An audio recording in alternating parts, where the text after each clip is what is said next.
Alors que le Dieu qui t'a amené cet après-midi puisse lui-même te consoler. Alléluia. L'esprit qui t'a amené cet après-midi, que cet esprit-là te console. Il y a bien des domaines où vous avez besoin de consolation, mais que la consolation du Seigneur soit votre partage aujourd'hui. Au nom de Jésus. Amen. Alors avant de vous asseoir, saluez 3, 4, 5 personnes, dites à chacune d'elles, une main invisible va te conduire dans ta consolation. Voilà, trouvez 4, 5 personnes. Une main invisible va te conduire dans ta consolation. Alléluia. Une main invisible, une main invisible, une main invisible conduira chacun d'entre vous dans sa consolation. Alléluia. La main invisible te conduira dans ta consolation. Alléluia. La main invisible va te conduire dans la consolation. Cette année, c'est l'année de la consolation. Dieu ne se trompe pas et Dieu n'oublie pas. Ce qu'il a décidé de faire, il va le faire. Et vous allez pouvoir lui rendre toute la gloire. Alléluia. Gloire à Dieu. Amen. Alors, donc, à partir d'aujourd'hui et jusqu'à la fin de l'année, chaque fois que j'aurai l'occasion de parler, je parlerai de cette main invisible qui va amener chacun dans la consolation. Alléluia. Cette main invisible est appelée dans la Bible la providence divine. La providence divine. Et la providence, c'est l'action par laquelle Dieu conduit les événements et les créatures vers la fin qu'il leur a assignée. Vous savez, chaque être humain que nous sommes venus sur cette terre avec une assignation divine. Et Dieu a établi la fin avant même de nous avoir créés. Donc, ta fin est déjà arrêtée dans l'économie de Dieu et il t'a créé et tu es dans le processus pour aller vers cette fin. Alléluia. Et par la providence, il va lui-même te conduire pas à pas jusqu'à ce que tu entres là où il veut que tu entres. Ce but assigné, cette fin assignée. Alors, nous allons, à partir d'aujourd'hui, explorer le livre d'Esther. Le livre d'Esther, pour ceux qui connaissent, et bon, il y en a qui ne connaissent pas, Esther, c'est un livre de la Bible. Et vous allez voir une caractéristique de ce livre. Quand vous le lirez, vous allez vous rendre compte qu'il n'y a nulle part où le nom de Dieu est mentionné. Nulle part. Et pourtant, la main de Dieu est là, agissante, pour opérer les choses comme lui-même les a planifiées avant le départ. Alléluia. Dieu n'est nulle part dans ce livre, mais la main invisible de Dieu est en mouvement pour accomplir tout ce qui devait être accompli. Alléluia. Alors, c'est pourquoi dis à ton voisin, notre Dieu est un Dieu discret. Voilà, c'est un Dieu discret. Ce n'est pas le Dieu qui fait beaucoup de bruit. Il est discret. Ici, vous ne voyez pas son nom, vous n'entendez pas parler de lui. Mais du début jusqu'à la fin, on voit sa main en train d'agir et de conduire les choses. Alléluia. Alors, je vais vous lire 2 parties dans ce texte que nous allons examiner aujourd'hui. Et puis, voilà, on va parler un petit moment. Le chapitre 3. Je vous passe l'histoire, parce que vous connaissez. Le peuple d'Israël a été amené en captivité. Et voici Assuérus, établi à Suse, sur 127 provinces. Et la Bible dit que c'est depuis l'Inde jusqu'en Éthiopie. Vous imaginez? Depuis l'Inde jusqu'en Éthiopie. 127 provinces. Il est établi sur ces provinces-là. Et ce roi Assuérus a décidé, vous lirez au chapitre 1, de donner, de présenter sa gloire aux 127 provinces. Et il l'a fait pendant 180 jours. 180 jours, c'est combien de mois? 6 mois. Pendant 6 mois, il a montré sa gloire, sa magnificence. Il a montré tout ce que le Créateur du ciel et de la terre lui a permis d'obtenir sur cette terre. Et au bout des 180 jours, il a pris 7 jours. 7 jours pendant lesquels il a décidé d'offrir un festin à tous ceux qui habitaient à Suse. Vous imaginez? J'étais au Nigeria, à Lagos, et on m'a dit que la seule ville de Lagos a 22 millions d'habitants. La ville de Lagos, 22 millions d'habitants. Eh bien, imaginez-vous, une ville comme Lagos, autant de millions d'habitants, et le roi décide que tous ceux qui habitent dans cette ville, pendant une semaine, il y aura abondance de nourriture, il y aura abondance de boissons. Un festin royal. Déjà, un simple festin, ce n'est pas une petite affaire. Un festin royal. Et il offre ça à tout le monde pendant une semaine. Et alors, à un moment donné, il était ivre lui-même. Et alors qu'il est ivre, il ordonne aux eunuques d'aller chercher son épouse, la reine Vashti, pour qu'il présente la beauté de sa reine à ses grands, à toutes ces personnes autour de lui, qu'il présente la gloire de sa reine à son peuple. Et vous connaissez l'histoire, la reine a refusé. Et vous connaissez l'histoire, il a été décidé de la démettre de ses fonctions et d'organiser un concours de Miss au terme duquel on va choisir la plus belle des belles qui va remplacer Vashti. Alléluia. Alors, donc, je coupe court à l'histoire parce que je vais revenir dans les autres jours à venir. Mais c'est dans ce contexte-là que nous sommes. Esther arrive comme les autres filles. Et Esther, comme vous savez, au chapitre 2, vous lirez qu'elle a été adopté par Mardoché, son cousin. La plupart des gens, quand ils prêchent, disent que c'est son oncle, mais non, c'est son cousin. Son grand cousin, parce que Esther, c'était la fille de l'oncle de Mardoché. La fille de mon oncle, c'est qui? C'est ma cousine.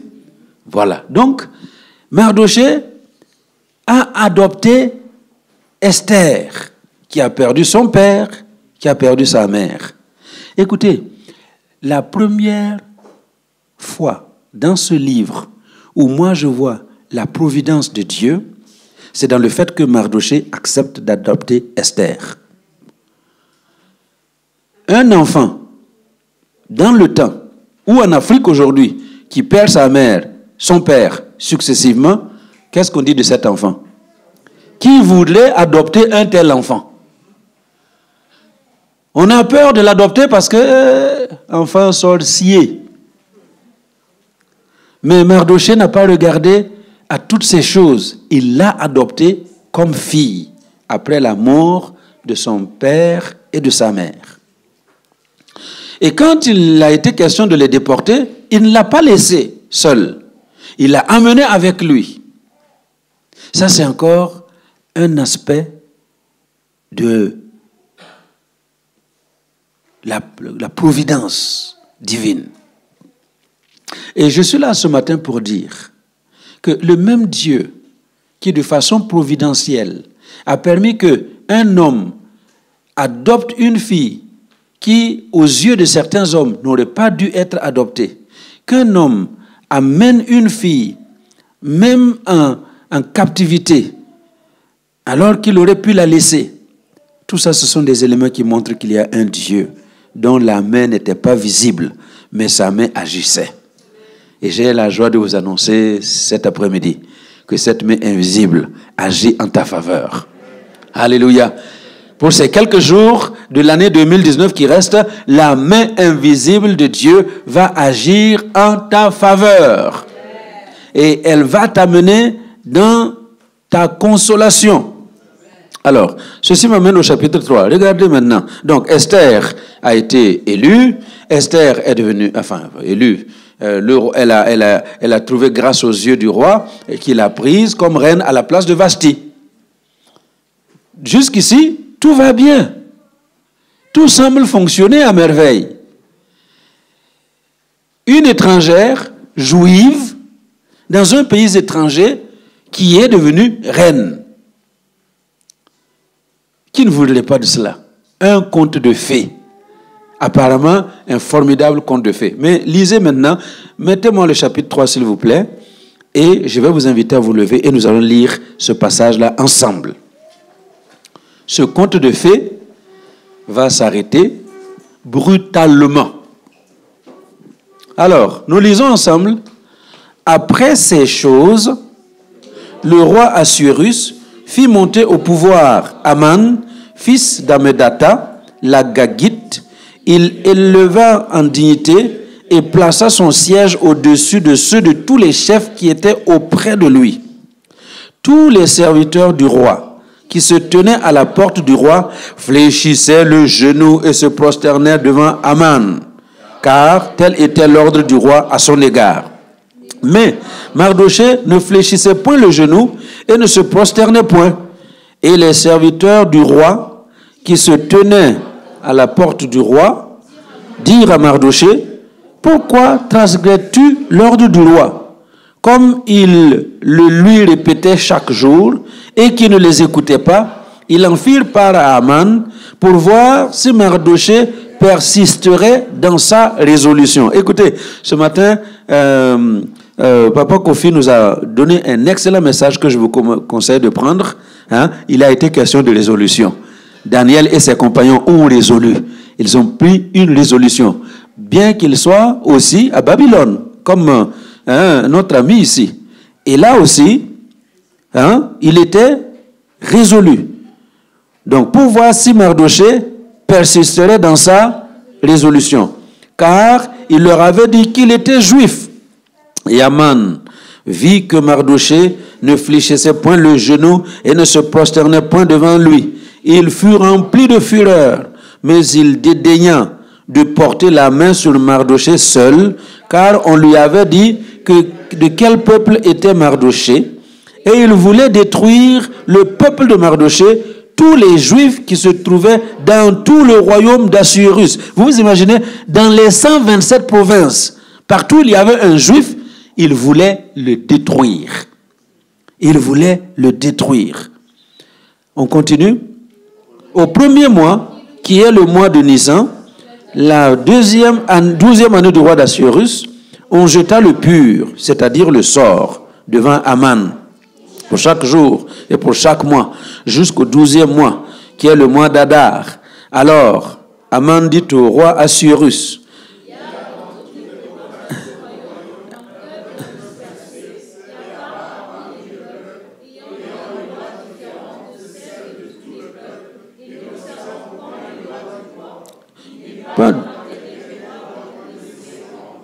attendez, vous vous imaginez, qu'est-ce qu'on a fait pour Aman?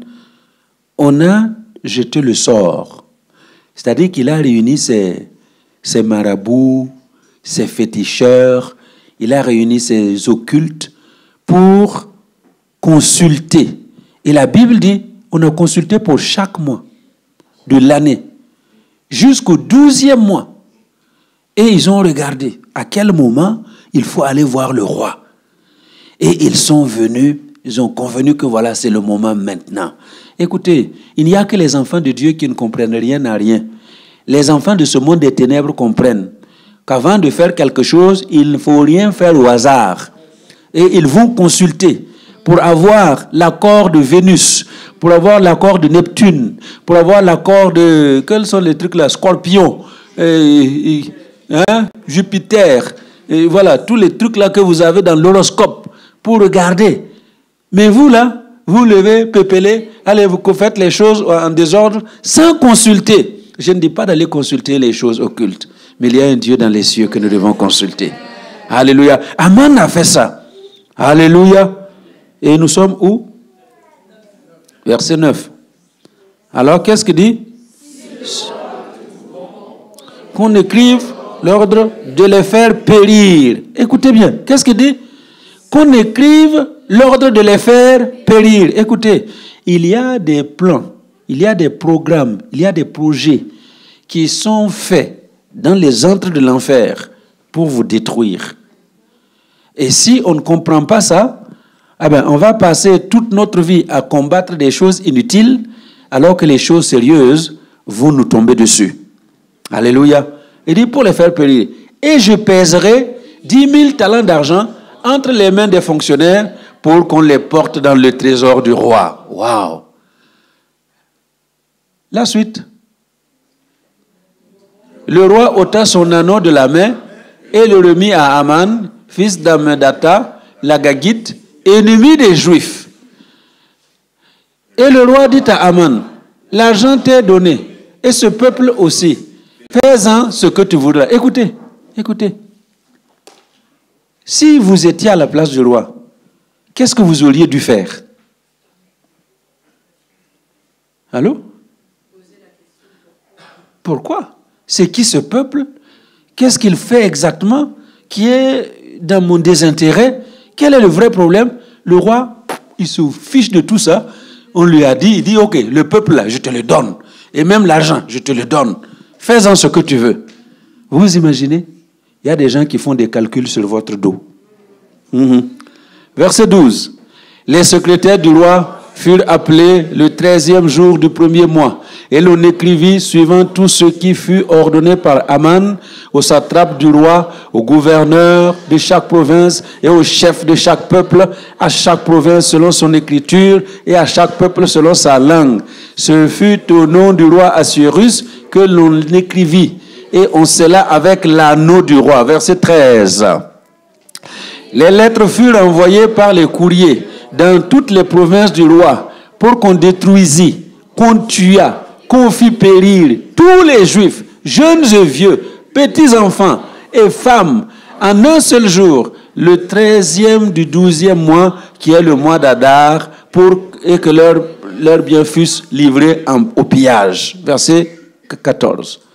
Ces lettres renfermaient une copie de l'édit qui devait être publiée dans chaque province et invitaient tous les peuples à se tenir prêts pour ce jour-là. Et verset 15. Les courriers partirent en toute hâte d'après l'ordre du roi. L'édit fut publié dans Suse, la capitale, tandis que le roi et Aman étaient à boire. La ville de Suse était dans la consternation. On reste debout parce qu'on va lire le deuxième passage. Voyez, le conte de fées s'arrête ici. Écoutez-moi, il y a des gens ici, des gens qui nous suivent là, en ce moment. Votre vie a commencé sur les chapeaux de roue. C'est-à-dire, tout semblait aller parfaitement. Les choses se mettaient ensemble pour vous. Et vous avez l'impression que c'est parti. Rien ne viendra me troubler. Et subitement, quelque chose est arrivé. Quelque chose est arrivé. Comme cette sœur qui m'a dit aujourd'hui, on nous a donné les nouvelles de maman, les médecins ont dit que c'est fini, ils ne peuvent plus rien faire. Pourtant, maman que Dieu a bénie dans tous les domaines. Et aujourd'hui, voici la nouvelle, c'est terminé. Tu vas mourir parce que à l'hôpital, on ne peut plus rien faire. Les médecins n'ont plus de solution pour toi. J'ai une bonne nouvelle. Alléluia. Dis à ton voisin, le conte de fées n'est pas terminé. Le conte de fées n'est pas terminé. Alléluia. Alors, nous lisons Esther 8, versets 15 à 17. Esther 8, versets 15 à 17. Et je vais vous expliquer comment la main invisible va intervenir pour nous arracher de tous ces traquenards et nous amener dans notre consolation. Alors, écoutez maintenant. Mardochée sortit de chez le roi avec un vêtement royal bleu et blanc. Alléluia. Qui est-ce que vous voulez tuer? Mardochée. Et le peuple qui avait tout ce qui était comme lui là, juif. Et voilà maintenant comment il sort. Il sort avec un manteau royal, bleu et blanc, et une grande couronne d'or, et un manteau de byssus et de pourpre. La ville de Suse poussait des cris et se réjouissait. Verset 16. Il n'y avait pour les Juifs que bonheur et joie, allégresse et gloire. On le relit. Dis à ton voisin, il n'y aura pour toi, dis-lui, il n'y aura pour toi que bonheur et joie, allégresse et gloire. Dis à l'autre voisin, il n'y aura pour toi que bonheur et joie, allégresse et gloire. Encore une fois, il n'y aura pour toi que bonheur et joie, allégresse et gloire. Alléluia. Et verset 17, dans chaque province et dans chaque ville, partout où on arrivait, l'ordre du roi et son édite, il y eut parmi les Juifs de la joie et de l'allégresse, des festins et des fêtes, et beaucoup de gens d'entre les peuples du pays se firent juifs, car la crainte des Juifs les avait saisis. Alléluia. Écoutez, une main invisible te conduira dans ta consolation. Parce que le conte de fées n'est pas terminé. Le conte de fées n'est pas terminé. La main invisible, la providence divine va te conduire jusqu'à ce que tu vives ta consolation. Je vous invite à vous asseoir. Vous savez, quand la main invisible de Dieu repose sur quelqu'un, quand la providence de Dieu repose sur quelqu'un, elle vient avec la faveur de Dieu. Parce que c'est cette faveur de Dieu qui va faire en sorte que les choses où on ne t'attendait pas, eh bien finalement on t'y trouve. Les endroits où on ne te voyait pas, on va te voir. C'est ce qui s'est passé avec Esther. Cette fille, en captivité, esclave, orpheline, quand elle est arrêtée avec les autres jolies filles, parce que, on le verra dans la semaine, le roi a désigné des commandants. Les commandants qui faisaient le tour de la ville, qui faisaient le tour de chaque ville dans les 127 provinces pour aller trouver une jolie fille qui soit belle et de figure et de taille pour l'amener, pour que le roi puisse voir parmi toutes ces jolies filles-là laquelle je vais prendre comme reine. Alléluia. Et Esther a été raflée. Parce que la Bible dit qu'Esther était belle de figure et belle de taille. Vous pouvez être belle de figure sans être belle de taille. N'est-ce pas? Allez aux États-Unis, vous allez voir des filles, oh, quand vous regardez la tête, oh, ça brille. Mais ne regardez pas le corps. Hein? Sans forme. Mais Esther, elle avait les deux. Elle était belle de figure, elle était belle de taille. Il y en a qui sont très belles de taille, mais la figure, il ne faut pas regarder. C'est Cunégonde.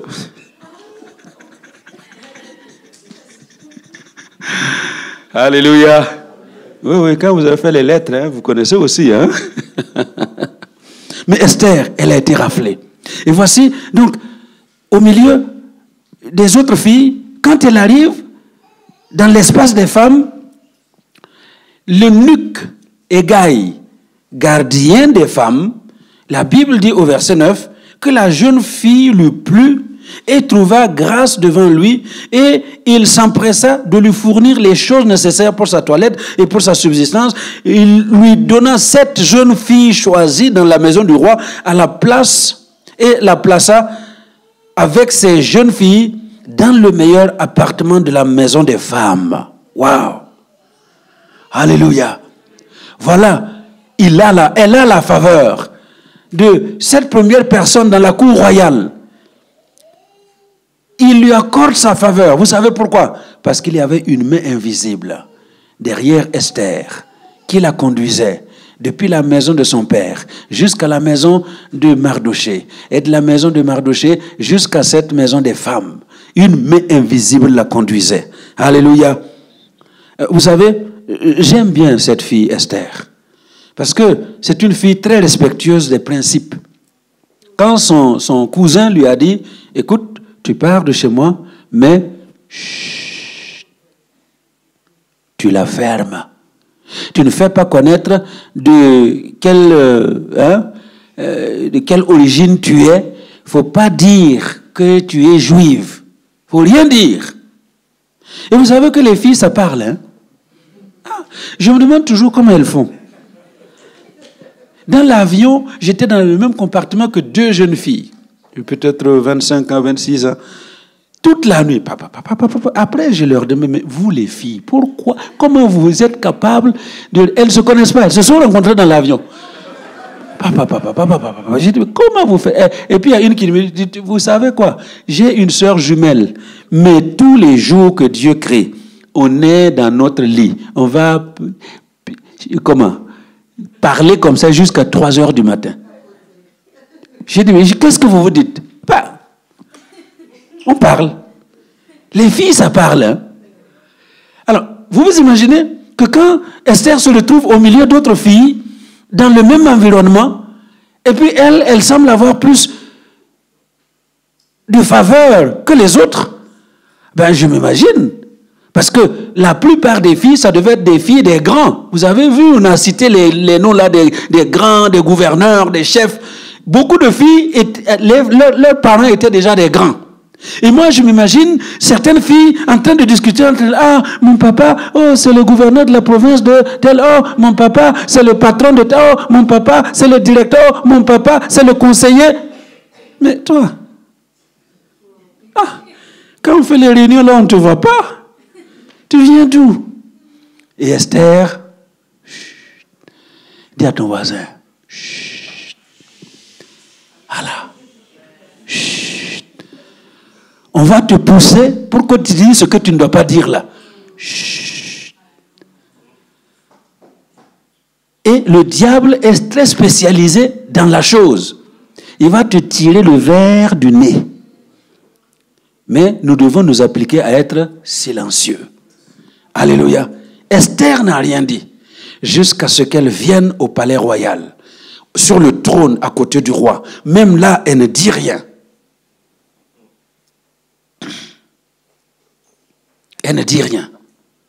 Et c'est là ce qui est très important pour nous, que nous apprenions à nous taire quand nous voyons comment il y a comme une main invisible en train de nous conduire.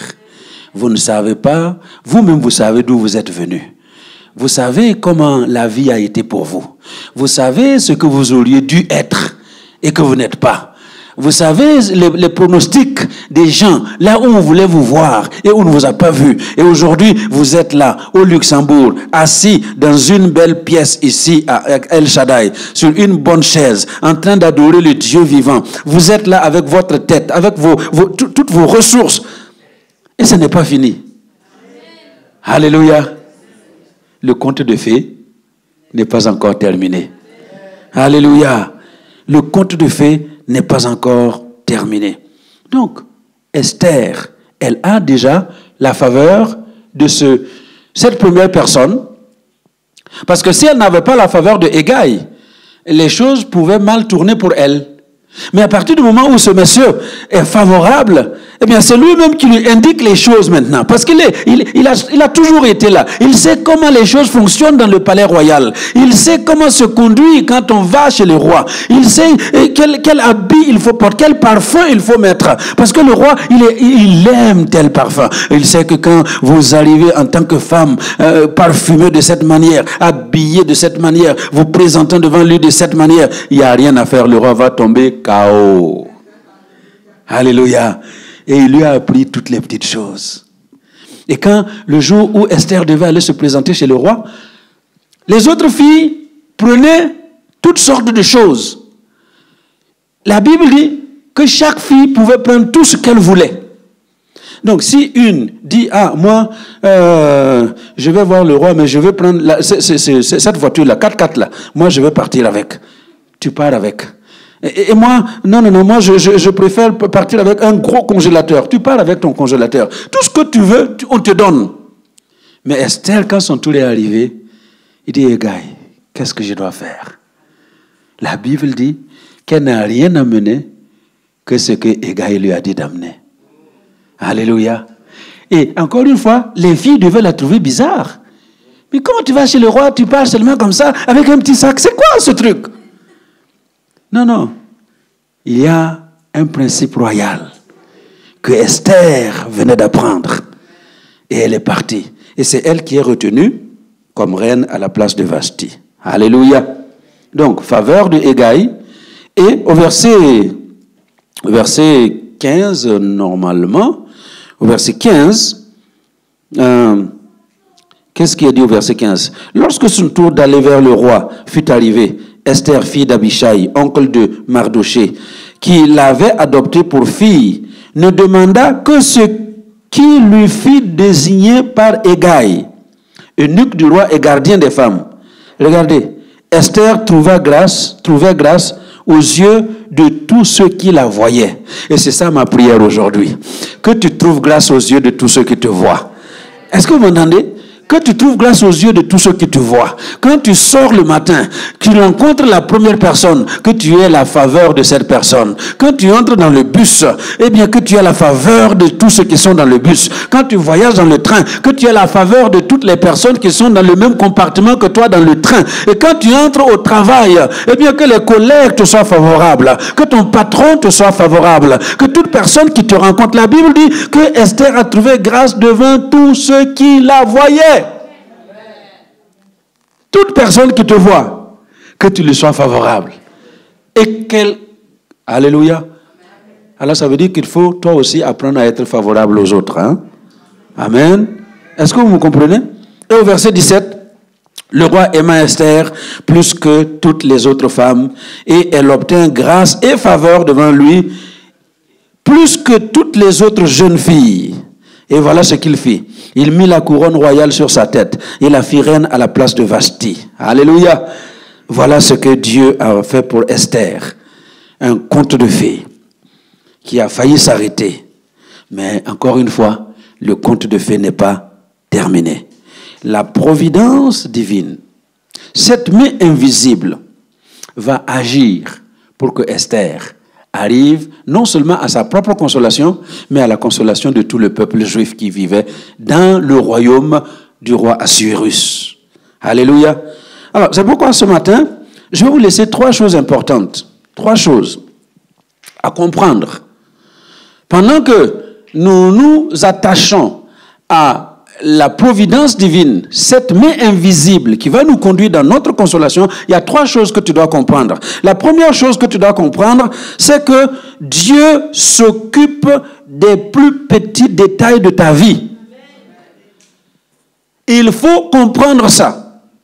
Il s'occupe des plus petits détails de ta vie. Dans l'évangile de Matthieu, au chapitre 10, les versets 28 à 31, Jésus lui-même explique que les passereaux, c'est-à-dire les moineaux, il n'y a pas un seul moineau qui peut tomber à terre sans l'autorisation de Dieu. Dieu se préoccupe des moineaux. Et il dit, si Dieu se préoccupe autant des moineaux, est-ce qu'il ne se préoccupera pas de toi? Donc il s'occupera de toi dans les plus petits détails.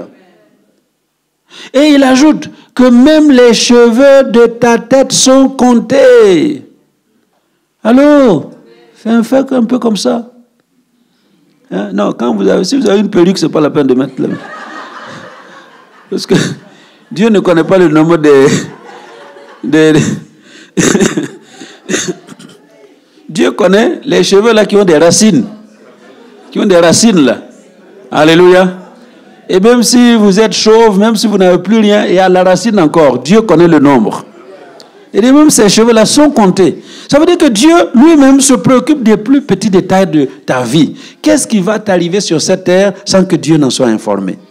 Sans que Dieu ne soit au courant. Alors c'est pourquoi, moi je ne me lamente pas trop. Parce que c'est humain. Quand la première fois que la chose t'arrive, il n'y a rien à faire. Tu vas pleurer, tu vas te plaindre, tu vas te poser des questions.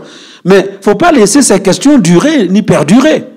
Alléluia. Rappelle-toi tout de suite que, mais non, Dieu se préoccupe des plus petits détails de ma vie. Donc, ce qui m'arrive, ça ne peut pas être étranger à Dieu. Donc, je ne peux pas pleurer outre mesure. Alléluia. C'est pour ça, je ne sais pas comment les gens peuvent dire, oui, je suis découragé, je reste à la maison, je ne viens pas prier. Le culte là, moi, je suis fatigué avec Dieu. Tu Tu vas être fatigué avec Dieu et te retrouver avec qui? Hein? Non. On ne peut pas être fatigué avec Dieu. Nous ne pouvons pas nous permettre d'être fatigués avec Dieu. Est-ce qu'on se comprend? C'est une chose que tu ne peux pas te permettre. Bon an, mal an, qu'il pleuve, qu'il neige, quoi qu'il arrive, tu es là avec Dieu, parce que c'est Dieu seul qui est capable de te sortir de tous les ennuis dans lesquels tu te trouves. Donc s'il y a un seul endroit où tu dois aller, c'est à la maison de Dieu, à l'église. Donc quand quelqu'un dit « je suis malade, je reste à la maison », mais il n'a rien compris. Tu vas trouver la guérison où? Dans la maison de Dieu. Ah, j'ai perdu mon travail, je reste à la maison. Ah, mais quelle erreur! Tu vas trouver le travail où? Dans la maison de Dieu. Donc, quel que soit ce que tu vis, il faut toujours revenir dans la maison de Dieu. Parce que Dieu s'occupe des plus petits détails de notre vie. Deuxième chose qu'on note. Dieu ne perd rien de ce qui nous arrive. Tout ce qui t'arrive ne tombe pas dans l'eau. Est-ce qu'on se comprend? Vous connaissez le fameux verset, Romains 8, 28, « Nous savons du reste que toute chose concourt au bien de ceux qui aiment Dieu, de ceux qui sont appelés selon son dessein. » Toutes choses, les bonnes choses, les mauvaises choses, les grandes choses, les petites choses. Il dit toutes choses travaillent ensemble pour notre bien. C'est-à-dire que Dieu ne perd absolument rien. C'est pour dire à quelqu'un ce matin, cet après-midi, il n'y a pas d'accident avec Dieu. Écris bien, il n'y a pas d'accident avec Dieu. Nous n'avons que des incidents. Un incident, ce n'est pas un accident. Alléluia. Aucun accident avec Dieu. C'est pour cela que quand quelqu'un me dit « Ah, pasteur, viens, mon enfant est prématuré », je dis tout de suite « Arrête. » Il n'y a pas de prématuré. Chaque enfant arrive sur cette terre au temps voulu par Dieu. Amen. Et nous le prenons comme il est, au temps voulu par Dieu. Alléluia. Alors, c'est pour cela que même avec 600 grammes, nous savons que l'enfant va marcher, que l'enfant va vivre et qu'il va courir. Il n'y a qu'à voir le petit Gélani en train de courir dans l'église ici. Je crois que moi-même, je me voyais un peu fou. Quand je voyais ce petit... ce petit bonhomme-là qui n'emplissait pas la main avec des fils partout. Des fils partout. Quand je dis partout, c'est partout. Il est là. On ne sait pas si ça va vivre, si ça ne va pas vivre. Et les médecins, non, ne vous faites pas attention, ne vous attachez pas parce que on ne va pas vous donner de faux espoirs et tout ça. J'ai dit à sa maman, écoute, cet enfant-là, il va courir dans l'église. Tu le verras courir dans l'église. Après, je me dis, waouh, bon. Voilà. J'ai dit, amen. Est-ce qu'il court dans l'église ou pas? Venez le samedi à la répétition, vous verrez Gélani en train de courir dans l'église. Alléluia. Non, Dieu ne perd absolument rien de tout ce qui t'arrive.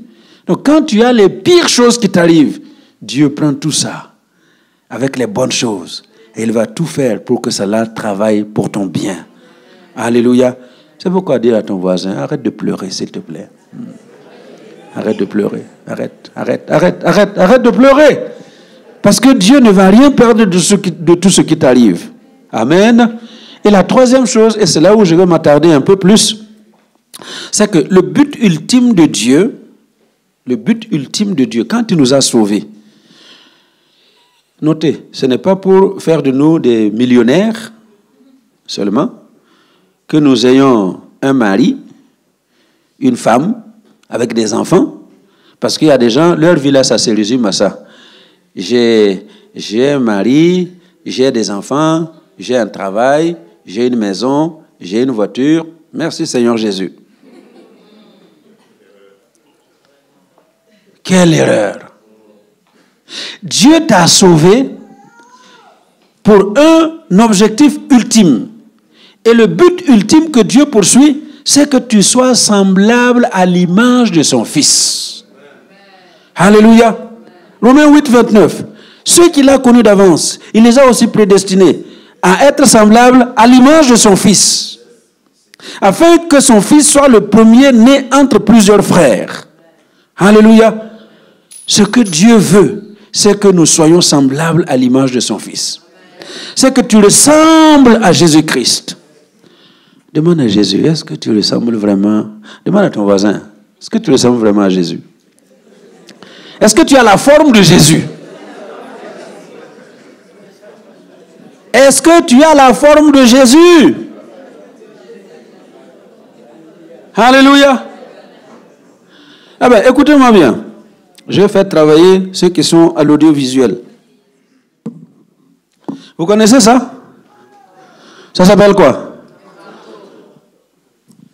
Vous connaissez ça? Non? Qui connaît? Ça s'appelle un burin. Donc, pour que tu sois semblable à l'image de Jésus-Christ, Dieu va se transformer en sculpteur pour certains. Vous voyez? Dieu va être un sculpteur. Et vous savez ce que le sculpteur fait? Vous avez déjà vu des statuettes en bois. Vous allez en Afrique, vous allez voir les masques, les trucs, c'est taillé. Vous savez comment on les fait, hein? C'est juste un tronc d'arbre. Un tronc d'arbre brut. Et le sculpteur va prendre le tronc d'arbre brut avec son marteau. Viens. Voilà, merci. J'aurais dû prendre mon micro casque. Ça, c'est le baladeur. Aïe, aïe, aïe. Ça va faire mal, hein? Vous savez que ça fait mal? Petit modèle, viens ici. Je veux un Jésus.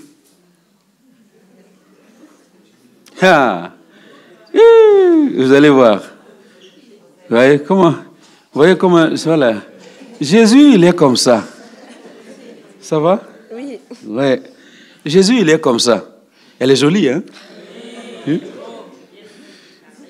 Comme Esther. Belle de figure et belle de taille.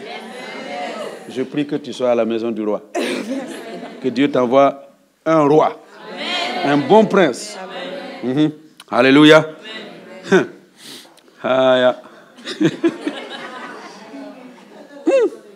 Mali. Viens, Mali.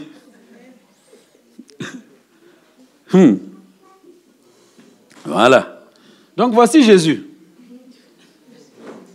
Voilà Jésus. Et voici le chrétien. Et Jésus veut, l'objectif de Dieu, c'est quoi? C'est que, voilà Jésus, hein? C'est que lui, il épouse la forme de Jésus. Hein? Ça va être du travail. Ça va être un gros travail. Donc, voilà ce que Dieu va faire. Viens, mon... Voilà, ça c'est mon bois brut. Et nous tous là, on est venus à Jésus brut. Le bois là, il est brut. Un tronc, sans forme. Et... Non, mets-toi à côté pour qu'on voit. Mets-toi là, mets-toi comme ça. On va voir. Donc, écoutez, le travail du sculpteur va commencer. Hein? On va commencer par où? On va commencer par en bas. Couper les pieds. Donc, ça veut dire, hein, il y a des pieds qui vont diminuer. Tac, tac, tac, on va diminuer les pieds. Hein? Et puis, ici, là, non, c'est pas, voilà, c'est ça. Donc, le sculpteur va travailler. Non, ici, c'est encore un peu trop... Non, là, c'est quoi ça? Le sculpteur, il se parle, hein, il dit, regarde-moi ça, qu'est-ce que c'est que ça? Non! Et pendant ce temps, lui, qu'est-ce qu'il va se dire? Qu'est-ce qui m'arrive? Oh! Qu'est-ce qui se passe? Pourquoi j'ai perdu le travail? Oh! Et puis ici, ça ne va pas. Hein?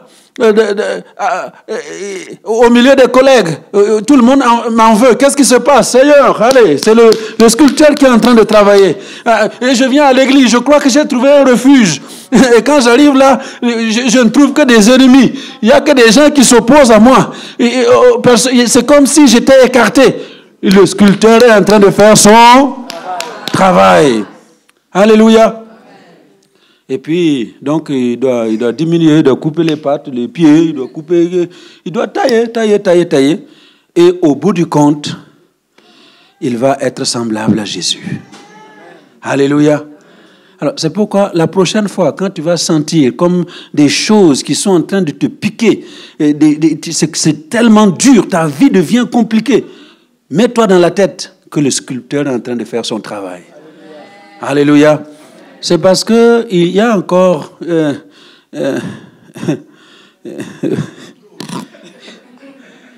qui a dit? Jérémie a dit quoi? Il travaille encore. Travaille encore. Donc, il y en a qui sont trop gonflés. Quand tu es gonflé, Jésus n'est pas gonflé. Donc, Dieu va te dégonfler. Il y en a qui sont trop... Comment on appelle ça? Voilà. C'est trop... On se croit trop... Vous voyez? Et Dieu doit encore couper un peu les pieds là pour que tu descendes. Voilà. Donc, quand ça arrive là, il faut te poser la question. Quand tu es dans une situation compliquée, ne te plains pas. Pose-toi la question. Quelle est la partie de ma vie où le sculpteur doit encore faire du travail?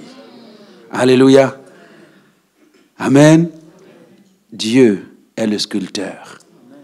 Nous sommes le tronc brut entre ses mains. Alléluia. Je disais à ma soeur Esther, vous voyez, même le diamant, quand on le sort, il est brut. Il faut le tailler. Il faut le tailler, pour en faire quelque chose de très beau, qui va coûter très cher. Alléluia. Dis à ton voisin, tu es plus que le diamant. Tu es plus que le diamant. Donc, laisse-toi tailler par le sculpteur qui va tenir la forme de Jésus. Amen. Merci beaucoup. Merci. Merci Jésus. Sois béni. Alléluia. Alors. Et puis, comment nous allons prendre la forme de Jésus? Donc, tantôt, Dieu va se transformer en sculpteur, et puis, en d'autres occasions, il va être un potier. Je suis le potier, vous êtes l'argile. Et la Bible demande, mais est-ce que le potier ne peut pas faire ce qu'il veut avec l'argile? Est-ce que l'argile a dicté au potier ce qu'il doit faire? Non, c'est le potier qui fait ce qu'il veut. Quand le potier, il est beau, le vase là. Mais, non, c'est beau, mais c'est pas tout à fait ce que je veux. Et vous savez ce que le potier va faire?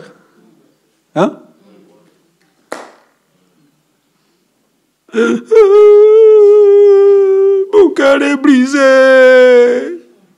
Il m'avait promis pourtant le mariage. Et puis à la fin, 2 semaines avant, il dit qu'il ne veut plus me marier. Oh, pasteur, prie pour mon cœur. Et vous demandez quoi? Qu'est-ce qui se passe, Seigneur? Non, le potier fait son travail. Donnez-moi mon argile.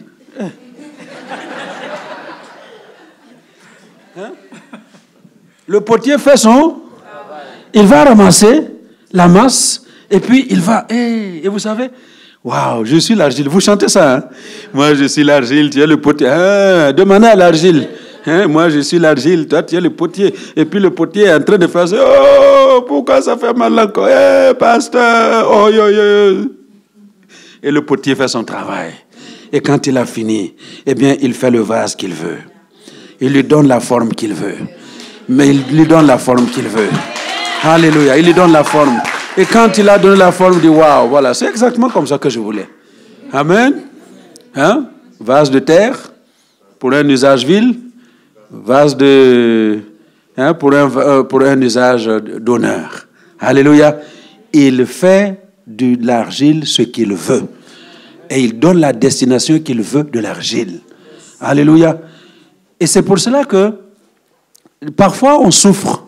Et on se demande pourquoi. Ben, c'est parce que l'objectif ultime de Dieu, ce n'est pas que nous réussissions économiquement, financièrement, dans la vie sur cette terre. Parce que notre demeure n'est pas sur cette terre.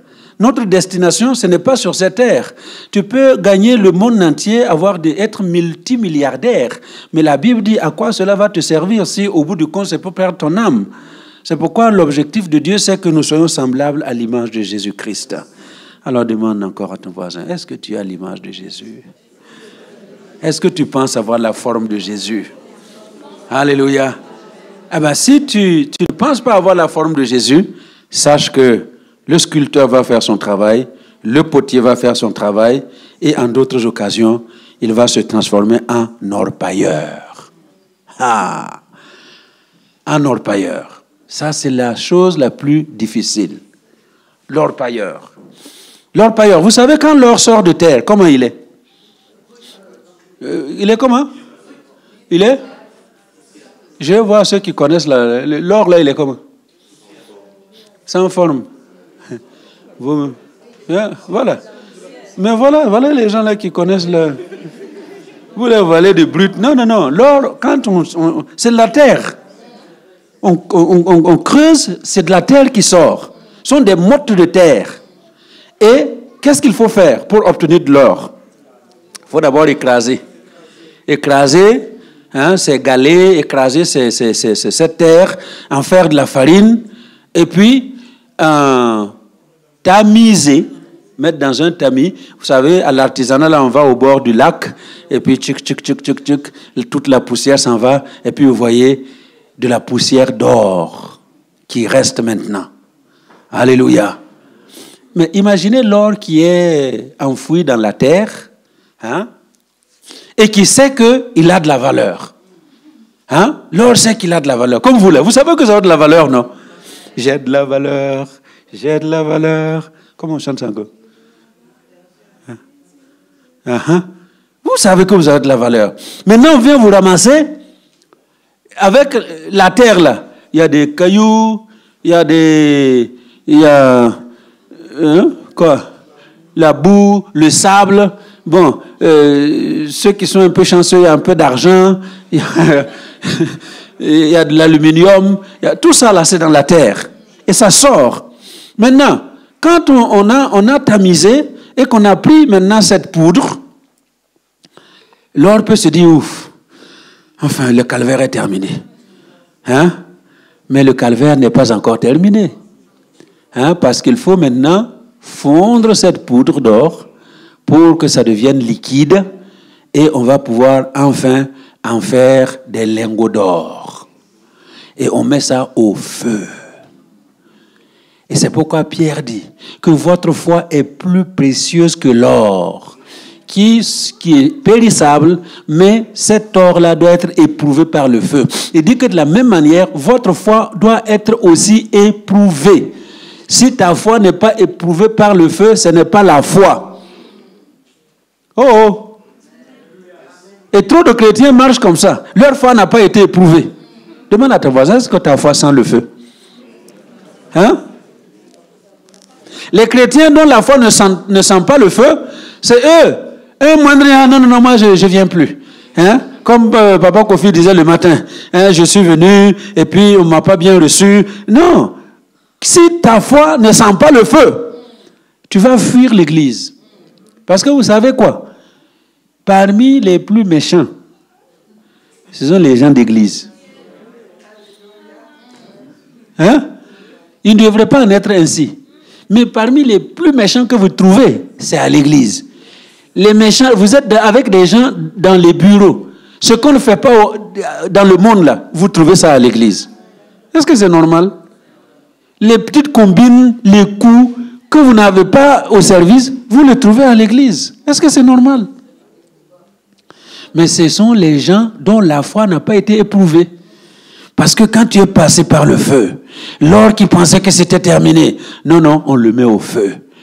Alors on chauffe et ça devient liquide et on le coule dans des moules pour prendre la forme d'un lingot. Alléluia. Et l'or dit, ah, ça y est, c'est un beau lingot. Ça coûte autant d'argent. Un lingot d'or, c'est autant de milliers d'euros aujourd'hui. Vous croyez que c'est fini? Parmi les plus fortunés du monde, est-ce que vous avez déjà vu une femme de multimilliardaire se baladant dans les rues avec un collier en lingots d'or? Même la reine d'Angleterre, vous ne la trouverez pas avec un lingot d'or comme collier. Pourquoi? Parce que ce n'est pas joli. Et puis ce n'est pas comme ça. Il faut prendre le lingot et le chauffer encore plus fort. Comment on dit ça? HUT. C'est ça, UHT. Ultra haute température. On va le chauffer en UHT. 1000 degrés. Et en ce moment-là, parce que le feu là de l'Afrique, là où on fait les trucs là chez nous, ça n'enlève pas toutes les impuretés. Le lingot que vous voyez, il n'est pas tout à fait pur. Il y a encore des choses dedans. Maintenant, quand on va le chauffer à inverse, c'est là qu'on va enlever toutes les choses. Alléluia. Et puis on laisse un or. C'est combien de carats? Le plus grand carat là d'or? 24. On va récolter un or de 24 carats. Waouh! Et alors là, en ce moment, on fait une belle montre pour Maman Lily, 24 carats. Beau collier pour Magali, 24 carats. Belle boucle d'oreilles pour Pasteur Marlène, 24 carats. Belle boucle d'oreilles pour Maman Maggie, 24 carats. Pour Diandra, 24 carats. Vous là qui avez les trucs là en or, voyez le processus? C'est un travail. Pour que cela devienne ce que vous avez, ça a été un processus. Très difficile. Si l'or pouvait parler, il allait vous dire que non, pour que je devienne ce que tu as là, ça n'a pas été du gâteau. Et nous là, on veut devenir bon pour le monde, on veut devenir formidable pour le monde, on veut devenir des hommes et des femmes que le monde va apprécier, que le monde va aimer, mais on ne veut pas passer par le feu. Dis à ton voisin, tu vas passer par le feu. Dis-lui, tu vas passer par le feu. Tu vas passer par le feu. Alléluia. Passer par le feu. Et c'est dans le feu que nous allons être purifiés. Et enfin, on va pouvoir être utile à la société, utile à notre monde qui nous entoure. Amen. Alléluia. Alors, ne te pose pas de questions pourquoi ça chauffe dans ta vie. Tu as trop d'impureté encore en toi. Et tant qu'il y a de l'impureté, tu vas passer par le feu. Ça va brûler. Amen. Pour que Dieu puisse séparer ce qui est bon de ce qui est mauvais. Est-ce qu'on se comprend cet après-midi? Alléluia. Alors, c'est pour ça que c'est vrai, le conte de fées n'est pas terminé, mais les choses ne se passent pas aussi facilement que ça. Alléluia. Pour que le peuple d'Israël, pour que Esther puisse arriver à l'état que nous avons décrit là à la fin, bonheur et joie, et puis allégresse et gloire. Bonheur et joie, allégresse et gloire. Pour arriver là, ils sont passés par le feu. Alléluia. Par toutes sortes d'angoisses, par toutes sortes de questions. Mais Dieu, la main invisible, cette main invisible, les a conduits à aller dans cet état de bonheur et gloire, allégresse et joie. Alléluia. Et c'est ce que Dieu va faire pour nous ce matin, cet après-midi. Est-ce que vous m'avez bien compris cet après-midi? Le conte de fées n'est pas terminé. Tu sentiras les douleurs du marteau et du burin. Tu verras parfois le vase cassé. Tu sentiras le feu. Mais tout ça, c'est pour que tu arrives aux objectifs de Dieu. Alors soyez bénis cet après-midi au nom de Jésus. Amen.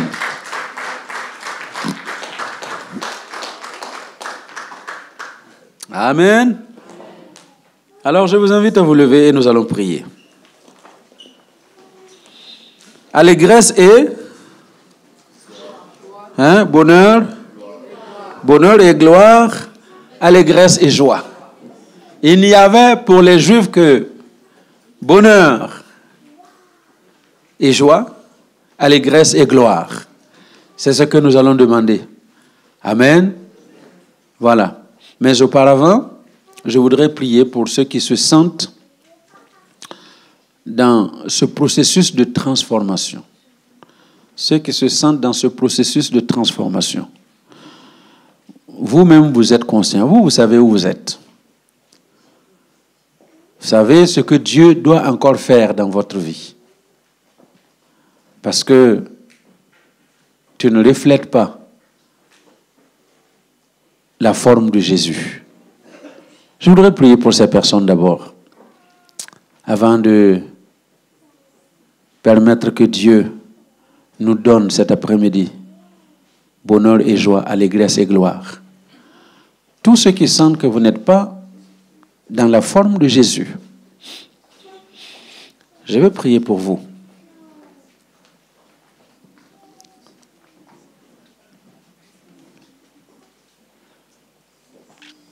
Gloire à Dieu. Merci Seigneur. Jésus. Béni soit ton nom. Béni soit ton nom, Seigneur.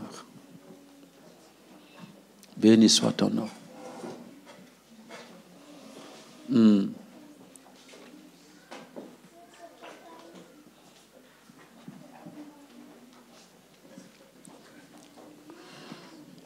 Vous savez, quand vous voyez certaines sculptures, vous voyez comment c'est, comment je vais dire, c'est sommairement taillé. Hein? Il y a des sculptures qui sont sommairement taillées. Ça a la forme, mais c'est une forme pas appliquée. Et il suffit qu'un spécialiste prenne cette sculpture sommairement taillée pour le travailler artistiquement. Et c'est là ma prière pour certains. Hein? Artistiquement. Que Dieu vous taille artistiquement afin que toutes les formes soient polies. Que toutes les formes soient polies. Au nom de Jésus. Est-ce qu'on peut chanter le refrain de ce cantique? Tel que je suis, je viens à toi. Tel que je suis, je viens à toi. Oui, Seigneur, ton peuple est là, devant toi.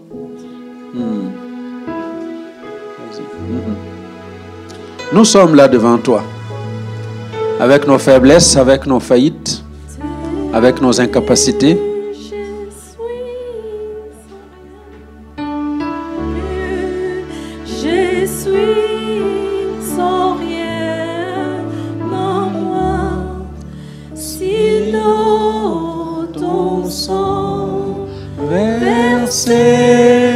Pour moi et ta voix qui m'appelle à toi, l'agneau de Dieu. Je viens,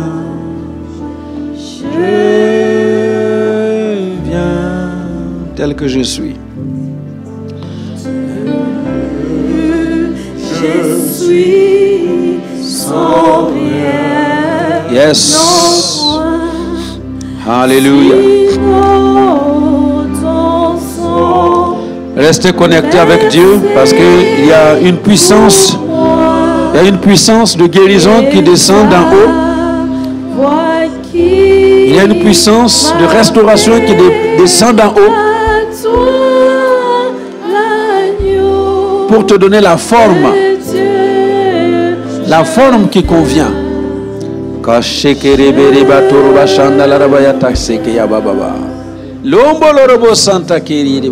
Saint-Esprit, c'est toi qui tailles les gens.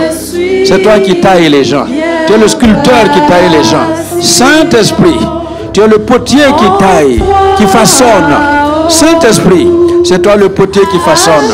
Façonne, façonne, façonne, façonne, Seigneur. Façonne ces vases qui étaient brisés. Tu les as ramassés cet après-midi et tu les façonnes à nouveau dans le vase que tu as voulu. Mes bien-aimés sont là. Tu connais le cœur des uns et des autres. Tu connais leurs aspirations. Tu connais leurs besoins. Tu sais, Seigneur, qu'il n'y a que toi seul pour transformer un cœur. Il n'y a que toi seul pour changer une vie. Saint-Esprit, divin potier, agis. Divin potier, façonne. Façonne ma soeur. Façonne mon frère. Façonne. Divin potier, façonne. Façonne ton peuple.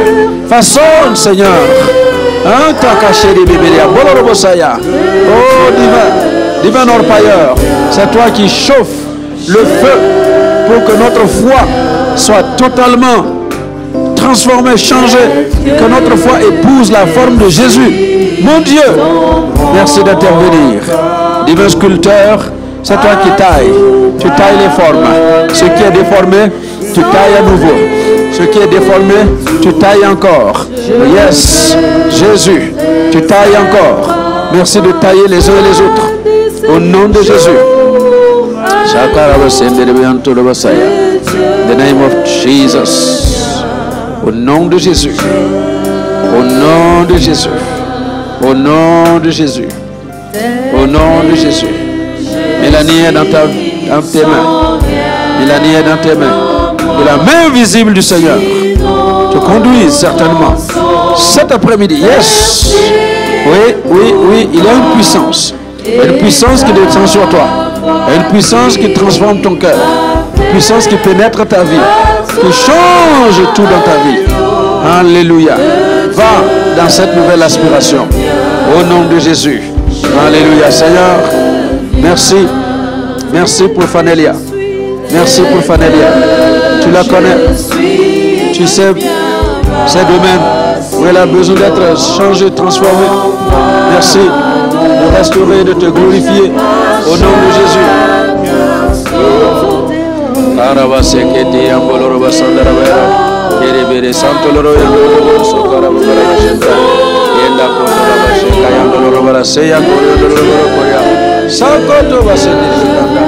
Holy Spirit, yes, merci de restaurer, merci de restaurer, merci de restaurer, merci de restaurer, merci de restaurer Esther. Cet après-midi, ta grâce la visite, ta faveur la visite. Quelque chose se passe dans sa vie, quelque chose se passe dans sa vie, quelque chose la transforme. Qu'elle parte avec cette nouvelle disposition, transformée et changée à l'image de Jésus-Christ. Au nom de Jésus. Alléluia.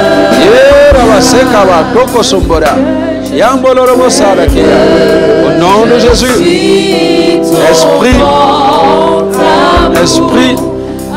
Esprit de Dieu, c'est toi qui tailles, c'est toi qui formes, c'est toi qui façonnes.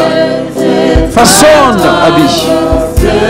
Taille la Seigneur cet après-midi. Au nom de Jésus, afin qu'elle parte de ce lieu, transformée, changée, totalement conforme à l'image de Jésus-Christ. Cette image que tu as préparée pour elle. Au nom de Jésus. Alléluia. Merci pour Karine. Merci pour Karine. Merci pour cet enfant que tu aimes, pour qui tu as préparé de grandes choses. Cet après-midi, la voici devant toi. Oh, Shakatere. Oh, Shakatere. Saint-Esprit, façonne-la. Façonne-la. Façonne-la. Transforme-la. Qu'elle voit ta gloire. Qu'elle voit ta gloire. Au nom de Jésus, va avec cette grâce que Dieu te donne. Au nom de Jésus. Amen. Merci pour maman. Seigneur, tu la connais. Tu sais de quoi elle est faite. Elle s'avance aujourd'hui pour que tu changes sa vie. Parce qu'elle veut être plus en plus conforme à l'image de Christ. Seigneur, merci sur cet après-midi. Tu l'as visité de façon spéciale, particulière. Les choses ont changé. Ta gloire la visite, ta grâce la visite. Va avec la grâce et la faveur de Dieu pour prospérer dans la victoire au nom de Jésus. Amen. Amen. Alléluia. Soyez bébé.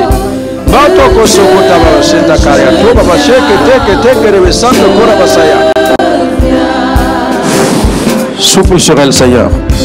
Saint-Esprit, souffle. Souffle sur Pauline maintenant. Souffle, souffle, souffle, souffle, souffle, souffle encore, souffle, souffle, Seigneur. Souffle, souffle. Ouvre ton cœur au souffle de Dieu. Ouvre ton cœur, ne retiens pas.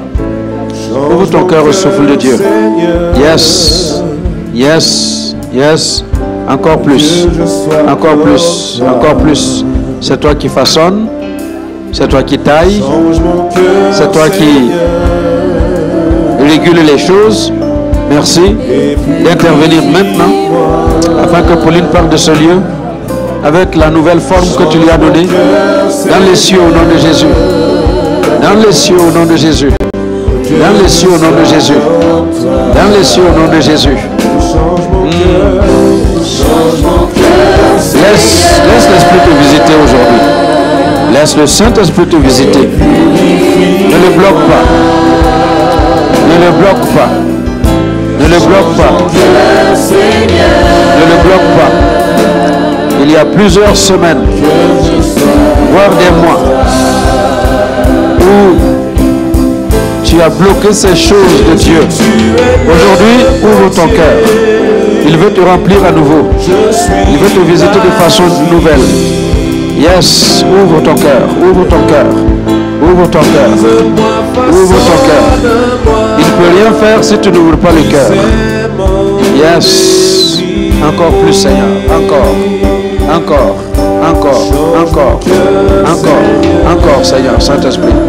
Encore Seigneur, encore plus, encore plus, encore plus. Merci pour Jolie.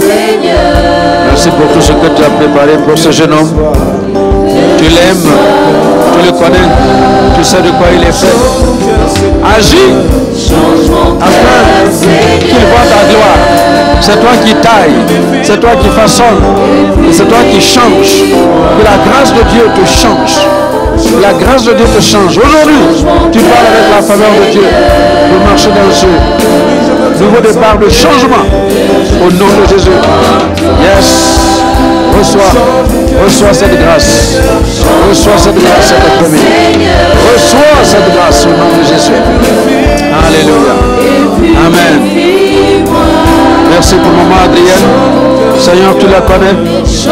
Quand elle était qu'une masse sans forme dans le sein de sa mère, tu l'avais déjà connue. Tu savais exactement le chemin par lequel elle était passée. Esprit qui façonne son âme, façonne son cœur, façonne son esprit. C'est toi qui taille. Taille-la à l'image de Jésus. Taille-la à l'image de Jésus. Taille-la à l'image de Jésus. Taille-la. Saint-Esprit, merci d'agir maintenant afin de restaurer toutes choses dans la vie de ma soeur. Au nom de Jésus. Amen. Père. Merci pour Diandra. Merci pour Diandra. Elle a besoin de toi. C'est toi seul qui transforme une vie. Toi seul qui change une vie. Merci parce que ton processus est engagé. Elle est dans le feu, mais le feu ne va pas la brûler. Elle est dans le feu, mais le feu ne va pas la brûler. Le feu ne va pas te brûler. Tu en sortiras purifié, avec plus de valeur encore. Tu sortiras de ce feu victorieuse au nom de Jésus.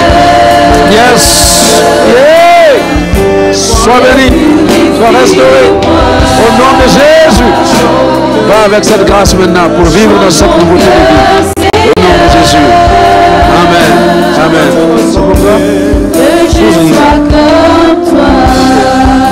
Seigneur, merci pour Germaine. Tu l'as bénie et tu connais ce de quoi elle a besoin. Tu connais son âme, tu connais sa vie, tu connais son cœur. Merci de la tailler. Qu'elle épouse ta forme ce matin. Qu'elle épouse ta forme. Qu'elle épouse ta forme. Tu tailles, tu transformes. tu changes pour qu'elle retrouve la forme qui vient de toi. Au nom de Jésus. Amen. Amen. Seigneur, merci pour Jérémie. Tu le connais. Avant qu'il ne sorte du sein de sa mère, tu l'avais déjà connu. Tu l'avais déjà appelé par son nom. Et tu connais le chemin que tu as fixé pour lui. Il y a une fin que tu es en train de poursuivre dans sa vie. Et aujourd'hui, Seigneur, que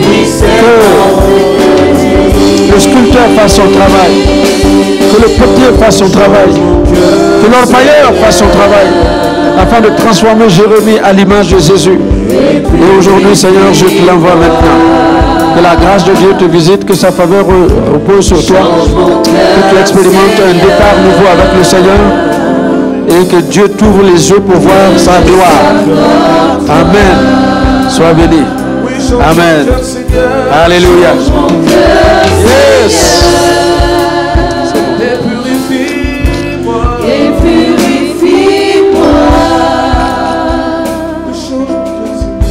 Change mon cœur, Seigneur, que je sois comme toi. Alléluia. Je vous invite à vous lever et nous allons faire ces 4 déclarations pour la semaine. Alléluia. Est-ce qu'on peut se lever pour faire une simple déclaration? Parce que Dieu nous a visités. Alléluia. Rappelez-vous 4 choses. Il n'y avait pour les Juifs que bonheur et joie, allégresse et gloire. Il n'y avait pour les Juifs que bonheur et joie, allégresse et gloire. Répète à ton voisin, il n'y aura pour toi que bonheur et joie, allégresse et gloire. Alléluia. Alors nous confessons ensemble après moi, Seigneur, aujourd'hui, je sais que le conte de feu n'est pas terminé. Je reçois aujourd'hui la faveur pour vivre dans le bonheur et dans la joie, pour vivre dans l'allégresse et la gloire. Au nom de Jésus. Amen. Alléluia. Eh bien, soyez bénis. Que cette semaine, vous expérimentiez le bonheur et la joie, l'allégresse et la gloire. Au nom de Jésus. Amen. Eh bien, voilà, nous pouvons l'applaudir. Et si vous avez préparé votre offrande,